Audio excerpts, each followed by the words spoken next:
Chapter 3. The Queen Cook. It was on a Saturday that the children made their first glorious journey on the wishing carpet.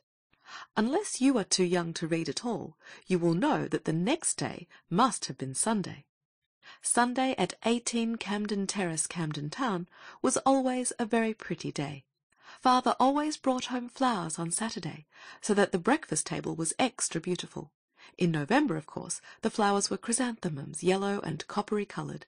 Then there were always sausages on toast for breakfast, and these are rapture after 6 days of Kentish Town Road eggs at 14 a shilling. On this particular Sunday there were fowls for dinner, a kind of food that is generally kept for birthdays and grand occasions, and there was an angel pudding, when rice and milk and oranges and white icing do their best to make you happy. After dinner, Father was very sleepy indeed, because he had been working hard all the week, but he did not yield to the voice that said, "Go and have an hour's rest." He nursed the lamb, who had a horrid cough that cook said was whooping cough as sure as eggs. And he said, "Come along, kiddies. I've got a ripping book from the library called The Golden Age, and I'll read it to you." Mother settled herself on the drawing-room sofa, and said she could listen quite nicely with her eyes shut. The lamb snugged into the armchair corner of Daddy's arm, and the others got into a happy heap on the hearthrug. At first, of course, there were too many feet and knees and shoulders and elbows, but real comfort was actually settling down on them, and the phoenix and the carpet were put away on the back top shelf of their minds, beautiful things that could be taken out and played with later, when a surly, solid knock came at the drawing-room door. It opened an angry inch, and the cook's voice said, "Please'm, may I speak to you a moment?" Mother looked at Father with a desperate expression. Then she put her pretty, sparkly Sunday shoes down from the sofa, and stood up in them, and sighed. "There's good fish in the sea," said Father cheerfully, and it was not till much later that the children understood what he meant. Mother went out into the passage, which is called the hall, where the umbrella stand is, and the picture of the monarch of the glen, in a yellow shining frame, with brown spots on the monarch from the damp in the house before last. And there was cook, very red and damp in the face, and with a clean apron tied on all crooked over the dirty one that she had dished up those dear delightful chickens in. She stood there, and she seemed to get redder and damper, and she twisted the corner of her apron round her fingers, and she said, very shortly and fiercely, "If you please, ma'am, I should wish to leave at my day month." Mother leaned against the hat-stand. The children could see her looking pale through the crack of the door, because she had been very kind to the cook, and had given her a holiday only the day before, and it seemed so very unkind of the cook to want to go like this, and on a Sunday too. "Why, what's the matter?" Mother said. "It's them children," the cook replied, and somehow the children all felt that they had known it from the first. They did not remember having done anything extra wrong, but it is so frightfully easy to displease a cook. "It's them children. There's that there new carpet in their room, covered thick with mud, both sides, beastly yellow mud, and sakes alive knows where they got it, and all that muck to clean up on a Sunday. It's not my place, and it's not my intentions, so I don't deceive you, ma'am, and but for them limbs, which they is if there ever was, it's not a bad place, and I wouldn't wish to leave, but—" "I'm very sorry," said Mother gently. "I will speak to the children, and you had better think it over, and if you really wish to go, tell me tomorrow." Next day Mother had a quiet talk with Cook, and Cook said she didn't mind if she stayed on a bit, just to see. But meantime the question of the muddy carpet had been gone into thoroughly by Father and Mother. Jane's candid explanation that the mud had come from the bottom of a foreign tower where there was buried treasure was received with such chilling disbelief that the others limited their defence to an expression of sorrow and of a determination not to do it again. But Father said, and Mother agreed with him because mothers have to agree with fathers and not because it was her own idea, that children who coated a carpet on both sides with thick mud, and when they were asked for an explanation could only talk silly nonsense, that meant Jane's truthful statement, were not fit to have a carpet at all, and indeed shouldn't have one for a week. So the carpet was brushed, with tea leaves too, which was the only comfort Anthea could think of, and folded up and put away in the cupboard at the top of the stairs, and Daddy put the key in his trouser pocket. "Till Saturday," said he. "Never mind," said Anthea. "We've got the phoenix." But, as it happened, they hadn't. The phoenix was nowhere to be found, and everything had suddenly settled down, from the rosy wild beauty of magic happenings to the common damp brownness of ordinary November life in Camden Town. And there was the nursery floor, all bare boards in the middle and brown oilcloth round the outside, and the bareness and yellowness of the middle floor showed up the black beetles with terrible distinctness when the poor things came out in the evening as usual to try to make friends with the children, but the children never would. The Sunday ended in gloom, which even junket for supper in the blue Dresden bowl could hardly lighten at all. Next day the lamb's cough was worse. It certainly seemed very hoopy, and the doctor came in his brougham carriage. Everyone tried to bear up under the weight of the sorrow which it was to know that the wishing carpet was locked up and the phoenix mislaid. A good deal of time was spent in looking for the phoenix. "It's a bird of its word," said Anthea. "I'm sure it's not deserted us. But you know it had a most awfully long fly from wherever it was to near Rochester and back, and I expect the poor thing's feeling tired out and wants rest. I am sure we may trust it." The others tried to feel sure of this too, but it was hard. No one could be expected to feel very kindly towards the cook, since it was entirely through her making such a fuss about a little foreign mud that the carpet had been taken away. "She might have told us," said Jane. "and Panther and I would have cleaned it with tea leaves." "She's a cantankerous cat," said Robert. "I shan't say what I think about her," said Anthea primly, "because it would be evil speaking, lying, and slandering." "It's not lying to say she's a disagreeable pig and a beastly blue-nosed bozoise," said Cyril, who had read The Eyes of Light, and intended to talk like Tony as soon as he could teach Robert to talk like Paul. And all the children, even Anthea, agreed that even if she wasn't a blue-nosed bozoise, they wished Cook had never been born. But I ask you to believe that they didn't do all the things on purpose which so annoyed the cook during the following week, though I dare say the things would not have happened if Cook had been a favourite. This is a mystery. Explain it if you can. The things that had happened were as follows. Sunday, discovery of foreign mud on both sides of the carpet. Monday, licorice put on to boil with aniseed balls in a saucepan. Anthea did this because she thought it would be good for the lamb's cough. The whole thing forgotten, and bottom of the saucepan burned out. It was the little saucepan lined with white that was kept for the baby's milk. Tuesday, a dead mouse found in the pantry. Fish slice taken to dig grave with. By regrettable accident, fish slice broken. Defence: "The cook oughtn't to keep dead mice in pantries." Wednesday, chopped suet left on the kitchen table. Robert added chopped soap, but he says he thought the suet was soap too. Thursday, broke the kitchen window by falling against it during a perfectly fair game of bandits in the area. Friday, stopped up grating of kitchen sink with putty and filled sink with water to make a lake to sail paper boats in. Went away and left the tap running. Kitchen hearthrug and cook's shoes ruined. On Saturday the carpet was restored. There had been plenty of time during the week to decide where it should be asked to go when they did get it back.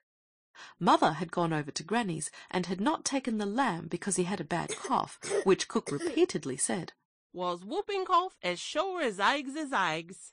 "But we'll take him out, a ducky darling," said Anthea. "We'll take him somewhere where you can't have whooping cough. Don't be so silly, Robert. If he does talk about it, no one will take any notice. He's always talking about things he's never seen." So they dressed the lamb and themselves in out-of-doors clothes, and the lamb chuckled and coughed and coughed again, poor dear, and all the chairs and tables were moved off the carpet by the boys while Jane nursed the lamb, and Anthea rushed through the house in one last wild hunt for the missing phoenix. "It's no use waiting for it," she said, reappearing breathless in the breakfast-room. "but I know it hasn't deserted us. It's a bird of its word." "Quite so," said the gentle voice of the phoenix from beneath the table.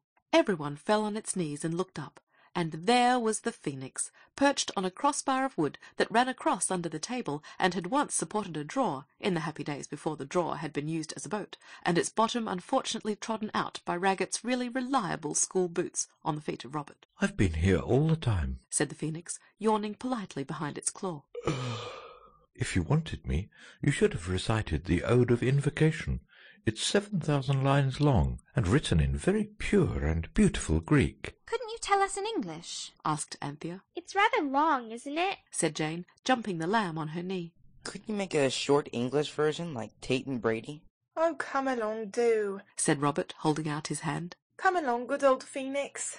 "Good old beautiful Phoenix," it corrected shyly. Good old beautiful Phoenix, then. Come along, said Robert impatiently, with his hand still held out.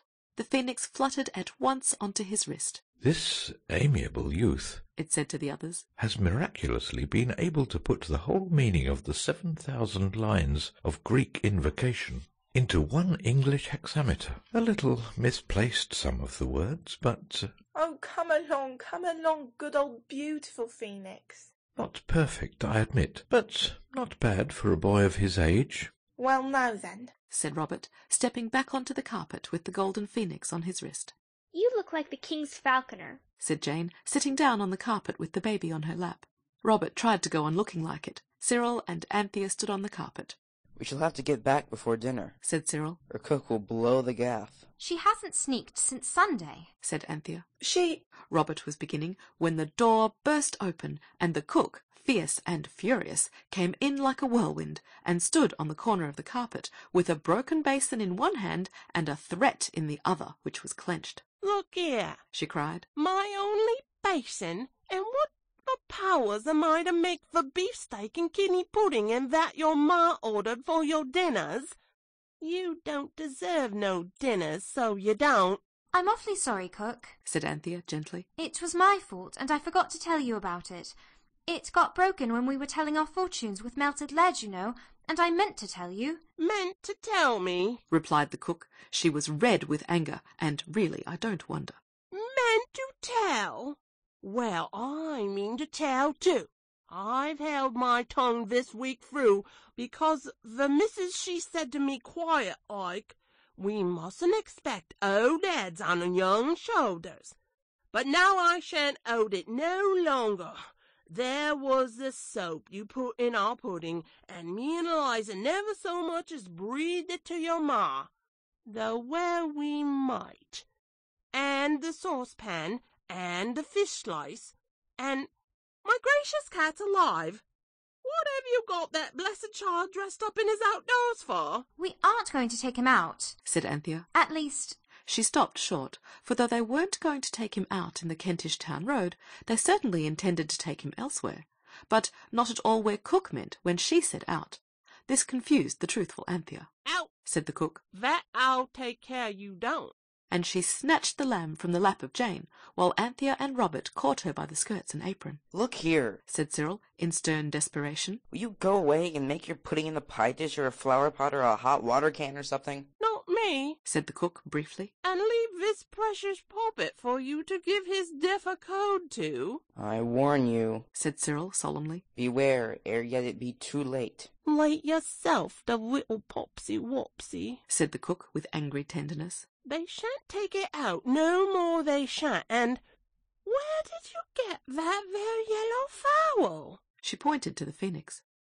Even Anthea saw that unless the cook lost her situation, the loss would be theirs. I wish, she said suddenly, we were on a sunny southern shore where there can't be any whooping cough. She said it through the frightened howls of the lamb and the sturdy scoldings of the cook, and instantly the giddy go-round and falling lift feeling swept over the whole party, and the cook sat down flat on the carpet, holding the screaming lamb tight to her stout print-covered self, and calling on St. Bridget to help her.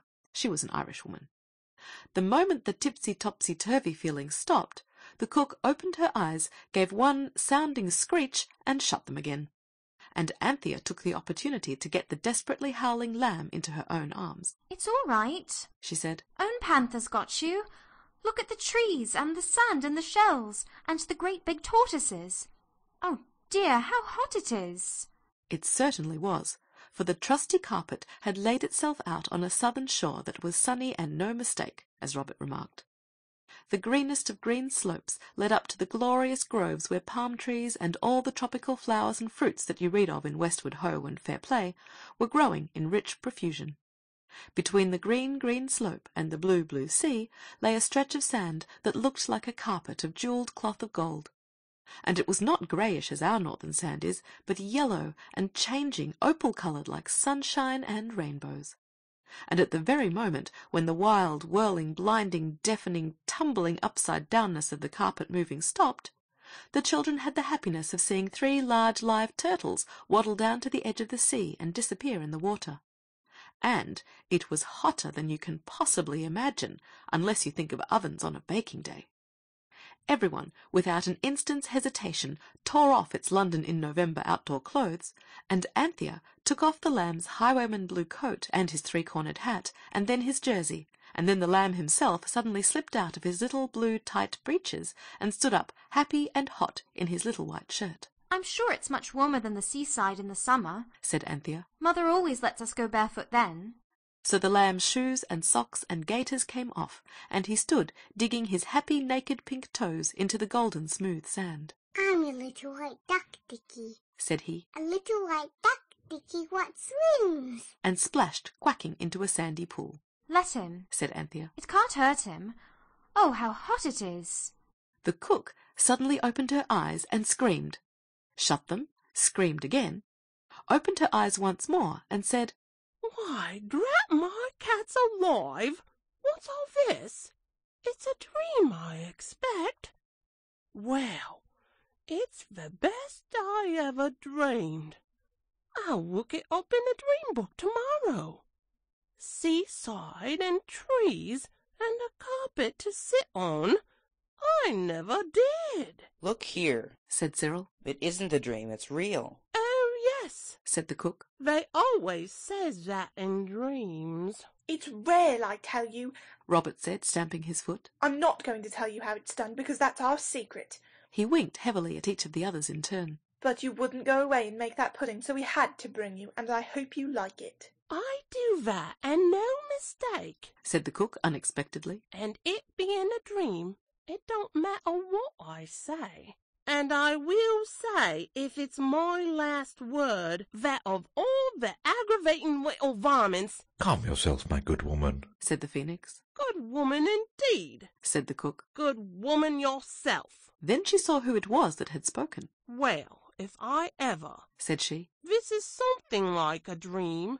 Yellow fowls a-talking and all. I've heard of such, but never did I think to see the day. Well then, said Cyril impatiently. Sit here and see the day now. It's a jolly fine day. Here, you others, counsel. They walked along the shore till they were out of earshot of the cook, who still sat gazing about her with a happy, dreamy, vacant smile.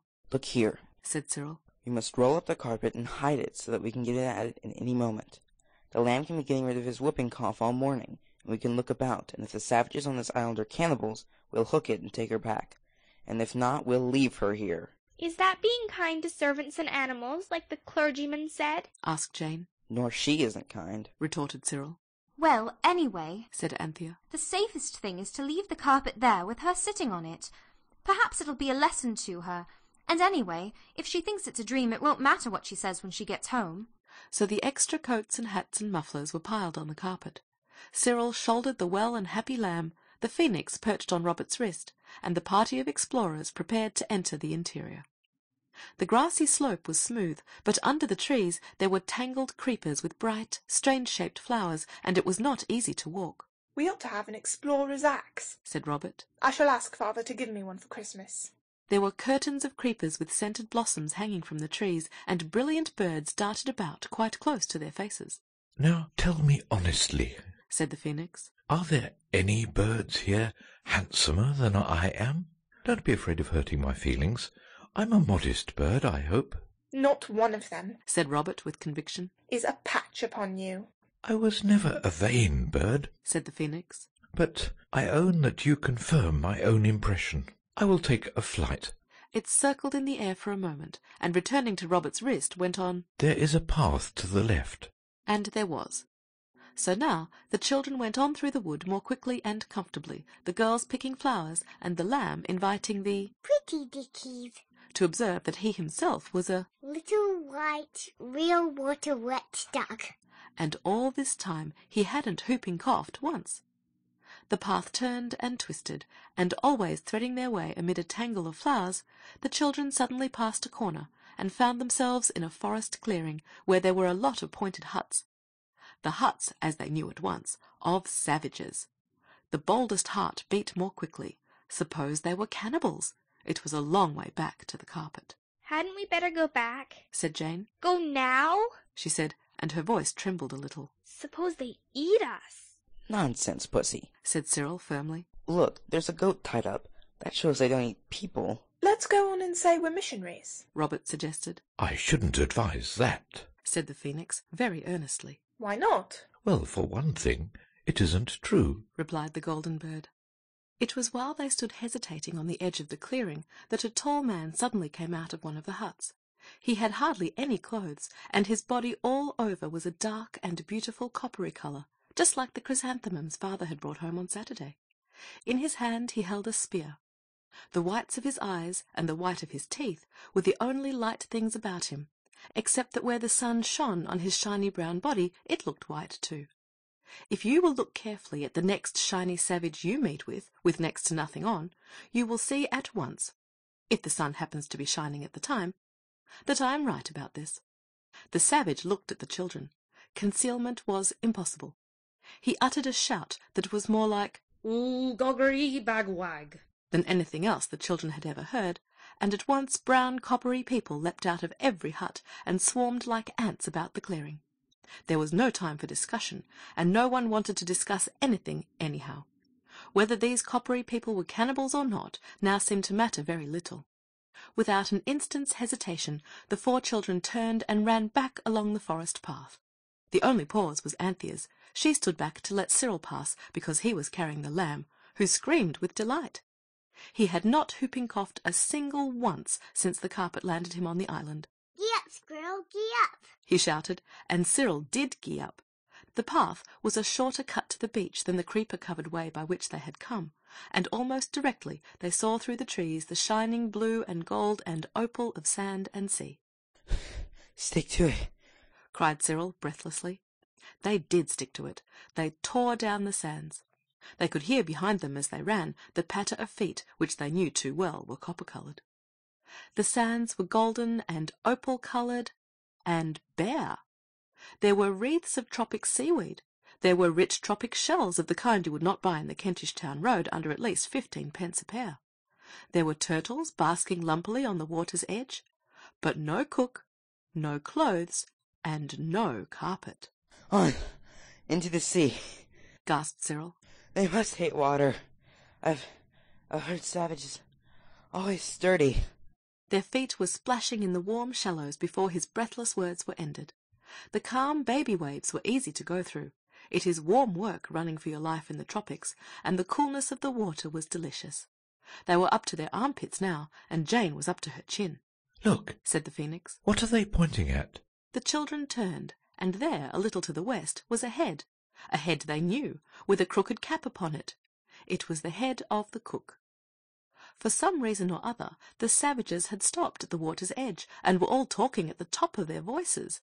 And all were pointing copper-coloured fingers, stiff with interest and excitement, at the head of the cook. The children hurried towards her as quickly as the water would let them. What on earth did you come out here for? Robert shouted. And where on earth's the carpet? It's not on earth, bless you, replied the cook happily. It's under me, in the water. I got a bit warm setting there in the sun, and I just says, I wish I was in a cold bath. Just like that. And next minute, here I was. It's all part of the dream. Everyone at once saw how extremely fortunate it was that the carpet had had the sense to take the cook to the nearest and largest bath, the sea, and how terrible it would have been if the carpet had taken itself and her to the stuffy little bathroom of the house in Camden Town. Excuse me, said the phoenix's soft voice, breaking in on the general sigh of relief. But I think these brown people want your cook. To eat? whispered Jane, as well as she could through the water which the plunging lamb was dashing in her face with happy fat hands and feet. Hardly, rejoined the bird. Who wants cooks to eat? Cooks are engaged, not eaten. They wish to engage her. How can you understand what they say? asked Cyril doubtfully. It's as easy as kissing your claw, replied the bird. I speak and understand all languages, even that of your cook, which is difficult and unpleasing. It's quite easy when you know how it's done. It just comes to you. I should advise you to beach the carpet and land the cargo. The cook, I mean. You can take my word for it, the copper-coloured ones will not harm you now. It is impossible not to take the word of a phoenix when it tells you to.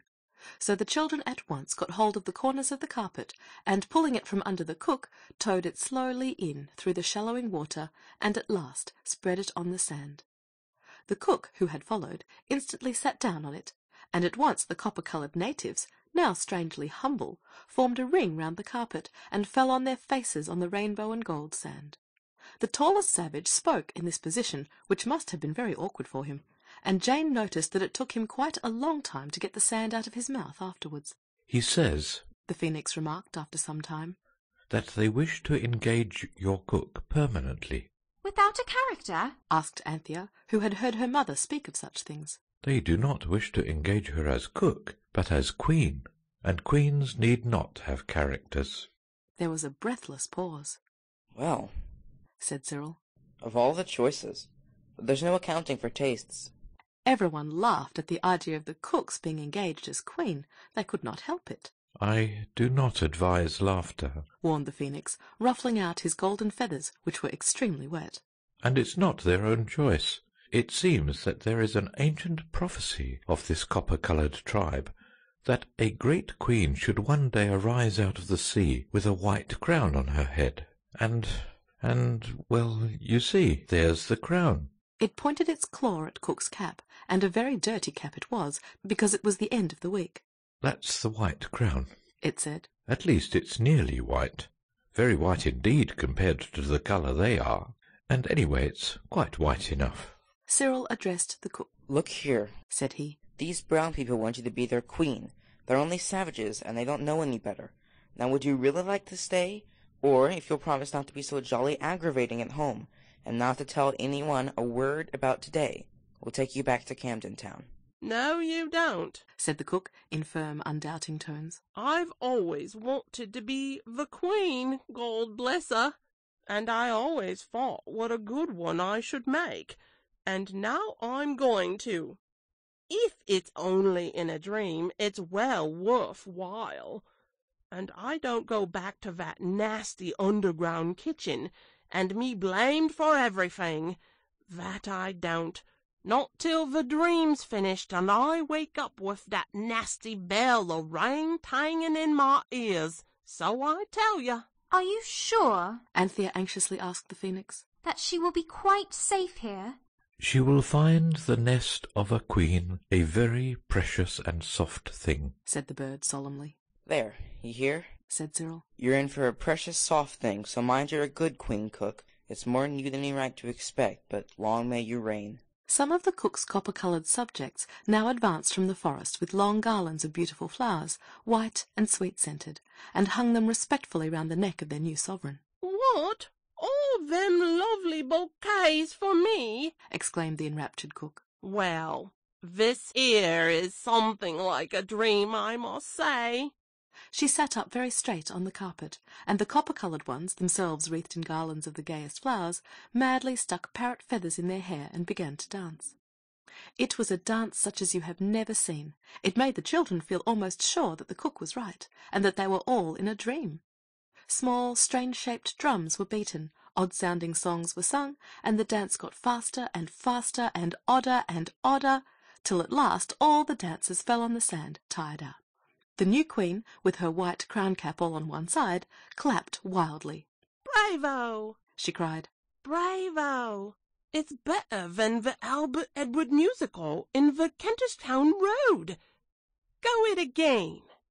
But the phoenix would not translate this request into the copper-coloured language, and when the savages had recovered their breath, they implored their queen to leave her white escort and come with them to their huts. The finest shall be yours, O Queen, said they. Well, so long, said the cook, getting heavily to her feet when the phoenix had translated this request. No more kitchens and attics for me, thank you. I'm off to my royal palace, I am, and I only wish this 'ere dream would keep on for ever and ever. She picked up the ends of the garlands that trailed round her feet, and the children had one last glimpse of her striped stockings and worn elastic-sided boots before she disappeared into the shadow of the forest, surrounded by her dusky retainers, singing songs of rejoicing as they went. Well, said Cyril. I suppose she's all right, but they don't seem to count us for much one way or the other. Oh, said the phoenix. They think you're merely dreams. The prophecy said that the queen would arise from the waves with a white crown and surrounded by white dream children. That's about what they think you are. And what about dinner? said Robert abruptly. There won't be any dinner with no cook and no pudding basin, Anthea reminded him. but there's always bread and butter. Let's get home, said Cyril. The lamb was furiously unwishful to be dressed in his warm clothes again, but Anthea and Jane managed it, by force disguised as coaxing, and he never once whooping coughed. Then everyone put on its own warm things and took its place on the carpet. A sound of uncouth singing still came from beyond the trees where the copper-coloured natives were crooning songs of admiration and respect to their white-crowned queen. Then Anthea said, Home, just as duchesses and other people do to their coachmen, and the intelligent carpet in one whirling moment laid itself down in the proper place on the nursery floor. And at that very moment Eliza opened the door and said, Cook's gone. I can't find her anywhere, and there's no dinner ready. She hasn't taken her box, nor yet her outdoor things. She just ran out to see the time. I shouldn't wonder. The kitchen clock never did give her satisfaction, and she's got run over or fell down in a fit as likely as not. You'll have to put up with cold bacon for your dinners, and what you've got your outdoor things on for, I don't know. And then I'll slip out and see if they know anything about her at the police station. But nobody ever knew anything about the cook any more, except the children, and later, one other person. Mother was so upset at losing the cook, and so anxious about her, that Anthea felt most miserable, as though she had done something very wrong indeed. She woke several times in the night, and at last decided that she would ask the phoenix to let her tell Mother all about it. But there was no opportunity to do this the next day, because the phoenix, as usual, had gone to sleep in some out-of-the-way spot, after asking as a special favour not to be disturbed for 24 hours. The lamb never whooping coughed once all that Sunday, and Mother and Father said what good medicine it was that the doctor had given him. But the children knew that it was the southern shore, where you can't have whooping cough, that had cured him. The lamb babbled of coloured sand and water, but no one took any notice of that. He often talked of things that hadn't happened. It was on Monday morning, very early indeed, that Anthea woke and suddenly made up her mind. She crept downstairs in her nightgown, it was very chilly, and sat down on the carpet, and with a beating heart wished herself on the sunny southern shore, where you can't have whooping cough, and next moment there she was. The sand was splendidly warm. She could feel it at once, even through the carpet. She folded the carpet and put it over her shoulders like a shawl, for she was determined not to be parted from it for a single instant, no matter how hot it might be to wear. Then, trembling a little and trying to keep up her courage by saying over and over, It is my duty, it is my duty, she went up the forest path. Well, here you are again, said the cook directly she saw Anthea. This dream does keep on. The cook was dressed in a white robe. She had no shoes and stockings, and no cap, and she was sitting under a screen of palm leaves, for it was afternoon in the island, and blazing hot. She wore a flower wreath in her hair, and copper-coloured boys were fanning her with peacock feathers. They've got the cap put away, she said. They seem to think a lot of it. Never saw one before, I expect. Are you happy? asked Anthea, panting. The sight of the cook as queen quite took her breath away. I believe you, my dear, said the cook heartily. Nothing to do unless you want to, but I'm getting rested now. Tomorrow I'm going to start cleaning out my hut, if the dream keeps on, and I shall teach them cooking They burns everything to a cinder now, unless they eats it raw. But can you talk to them? Lord love a duck, yes, the happy Cook Queen replied. It's quite easy to pick up. I always thought I should be quick at foreign languages. I've taught them to understand dinner, and I want a drink, and you leave me be already. Then you don't want anything? Anthea asked earnestly and anxiously. Not me, miss. Except if you'd only go away. I'm afraid of me waking up with that bell a-going if you keep on stopping here talking to me.